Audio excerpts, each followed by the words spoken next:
Good afternoon, brothers and sisters.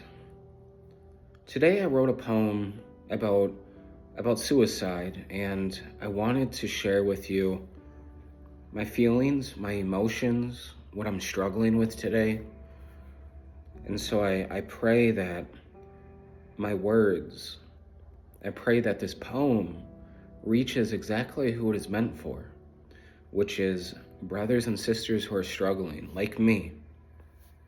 Addicts in recovery, alcoholics, brothers and sisters who are struggling, whether it's bipolar disorder, schizophrenia, depression, PTSD, and trauma. Maybe someone hurt you in the past. Maybe someone abused you, your parents, your uncle, someone in your family took advantage of you. This poem is really about trying to find the strength and the courage to not give up, to not give in to those dark ideas, those voices, those demons. So the title of this poem, brothers and sisters, is Why You Should Stay. So let's do this. It doesn't start loud. That's the lie people believe. They think suicide screams, but for me, it whispers. It sounds like exhaustion wearing my own voice. It says you've done enough. It says no one would blame you.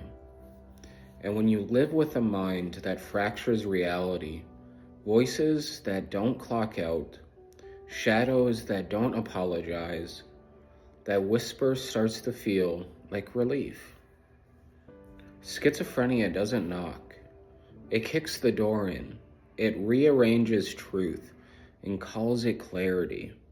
And I sit there, trying to figure out if the thought to die is mine or just another voice borrowing my name. People ask what it feels like. It feels like dragging a body that refuses to be carried. It feels like drowning without water, just air thick enough to suffocate. It's not always sadness. Sometimes it's nothing. Numb, flat, empty like a church after everyone leaves. And somehow, that emptiness hurts more than the chaos, because at least chaos reminds you you are alive.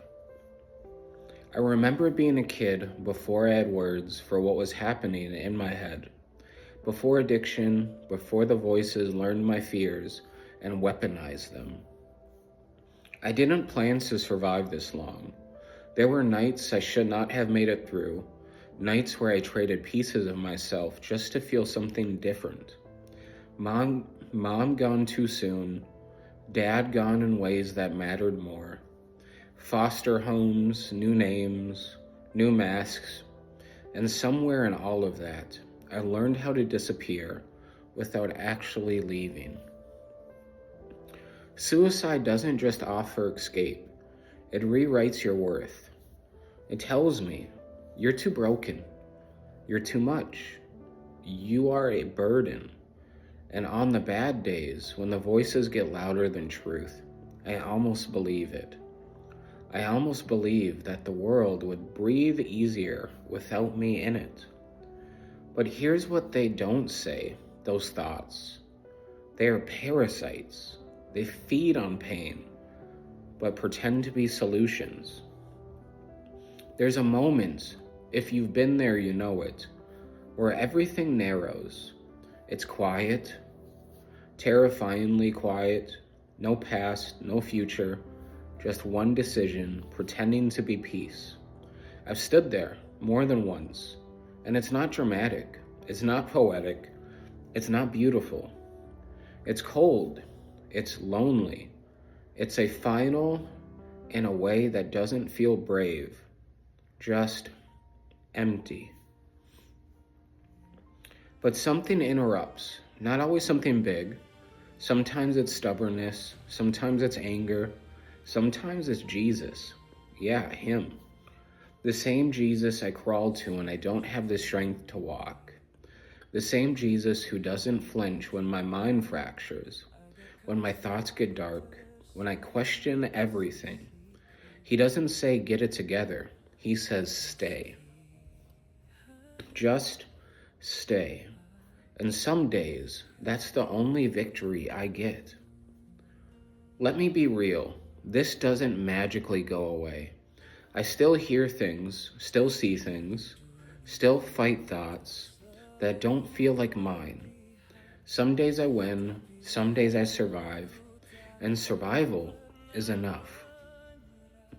You don't have to be a hero. You don't have to be healed overnight. If all you did today was not give up, that counts. That matters. You matter. Even if your brain is trying to convince you otherwise. So if you are reading this and you are on that edge, stay. Not because it's easy, not because the pain disappears. Stay because your story is still being written. Stay because the lies don't get the final word. Stay because even in the chaos, even in schizophrenia, addiction, trauma, loss, there is still breath in your lungs. And that means something. I'm still here, not fixed, not perfect, not free from the fight, but here. And if I can stay through the voices, through the memories, through the nights that nearly took me, then maybe you can too. 1 minute at a time, one breath at a time. Stay. So brothers and sisters, that is what I wrote in terms of what I'm struggling with today. Suicidal thoughts and, just thoughts of not wanting to live, wanting to give up. And so there's a part of me fighting that darkness. There's the part of me fighting that chaos. There's a part of me that is fighting to stay alive.